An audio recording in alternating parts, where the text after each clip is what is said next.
National exposure పెరుగుతోంది. స్టేట్లో పట్టు పెరుగుతూ వస్తోంది. అధిష్టానం దగ్గర తన పలుకుబడి పదిలమవుతోంది. ఇంకేముంది, తనదైన డెసిషన్స్తో దూకుడు పెంచేందుకు రెడీ అయ్యారట సీఎం రేవంత్. కేరళం రిజల్ట్ రేవంత్కు హైకమాండ్ దగ్గర మైలేజ్ను తెచ్చిపెట్టిందట. ఇదే సరైన టైం అని తన మార్క్ చూపించేందుకు ప్లాన్ చేస్తున్నారట ముఖ్యమంత్రి. కేబినెట్ ప్రక్షాళన, నామినేటెడ్ పదవుల భర్తీపై ఫోకస్ పెట్టారట. కేబినెట్ నామినేటెడ్ పోస్టుల్లో తన వాళ్లు ఉండేలా చక్రం తిప్పుతున్నారట. ఈ నెలలోనే పదవుల పంపకం పూర్తి కానుందా? రేవంత్ టీంలో కొత్తగా చేరేదెవరు?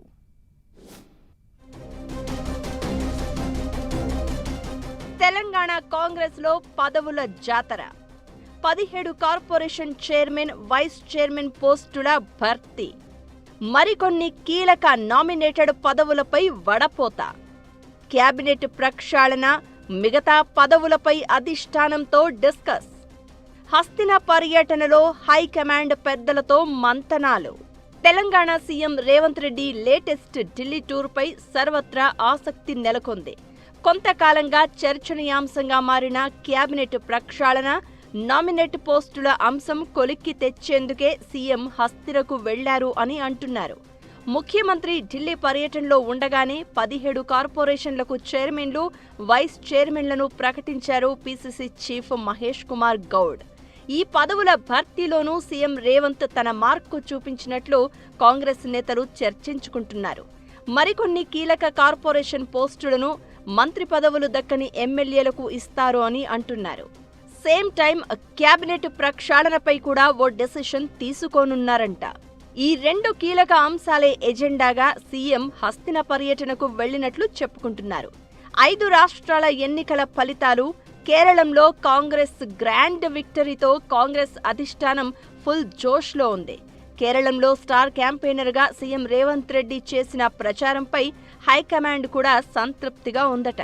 ఏఐసీసీ పెద్దల దృష్టిలో రేవంత్కు ఇంకా మైలేజ్ పెరిగిందని, అందుకే ఇదే సరైన సమయమని రేవంత్ హస్తిన బాట పట్టారట.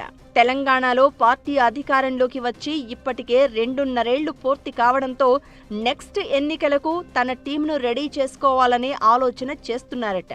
అందుకే త్వరలో జరగనున్న క్యాబినెట్ షఫ్లింగ్లో పూర్తిగా తనదైన మార్కు ఉండాలని భావిస్తున్నారట.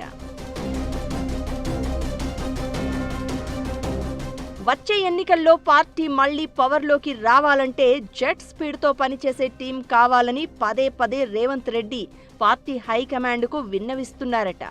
ఈ విషయంలో గత కొంతకాలంగా మౌనంగా ఉన్న ఏఐసీసీ అన్ని రకాలుగా ఆలోచన చేసి సీఎం రేవంత్ ప్రతిపాదనకు గ్రీన్ సిగ్నల్ ఇచ్చిందట. 5 రాష్ట్రాల ఎన్నికల ఫలితాలు కూడా రావడంతో ఇదే సరైన టైం అని రేవంత్ తన ఆలోచనను అధిష్టానం ముందు ఉంచేందుకు ఢిల్లీ వెళ్లారు అని పార్టీ వర్గాల్లో చర్చ జరుగుతోంది. ప్రస్తుతం కేబినెట్లో ఉన్న వారిలో పనితీరు ఆధారంగా 3 తప్పించే ఛాన్స్ ఉన్నట్లు ఎప్పటి నుంచో గుసగుసలు వినిపిస్తున్నాయి. తన టీంలో 3తో పాటు పెండింగ్లో ఉన్న 2 బెర్తులను కూడా ఫుల్ఫిల్ చేయనున్నారట. దాదాపు 5 బెర్తులు ఛాన్స్ ఉండడంతో జిల్లాల ఈక్వేషన్లు, సామాజిక సమీకరణాల ఆధారంగా ప్లాన్ చేసుకుంటున్నారట. ఇక నామినేటెడ్ పదవుల భర్తీని కూడా షురూ చేశారు. ఆశావహులు పెద్ద సంఖ్యలో ఎదురు చూస్తున్నారు. గతంలో 40 మందికి కార్పొరేషన్ పదవులు అప్పగించిన కాంగ్రెస్ పార్టీ లేటెస్ట్ గా మరో 34 మందికి చైర్మన్లు, వైస్ చైర్మన్లు, నామినేటెడ్ పోస్టులు కట్టబెట్టింది.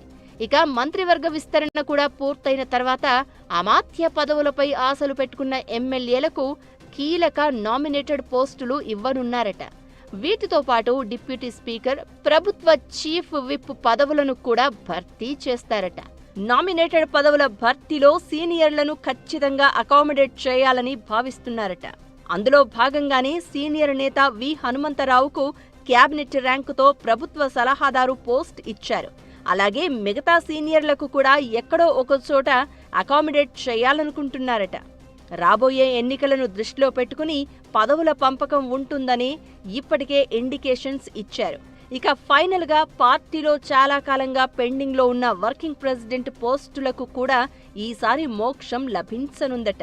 వర్కింగ్ ప్రెసిడెంట్ల నియామకంలో కూడా అన్ని సామాజిక వర్గాలకు అవకాశం దక్కేలా చూస్తున్నారట.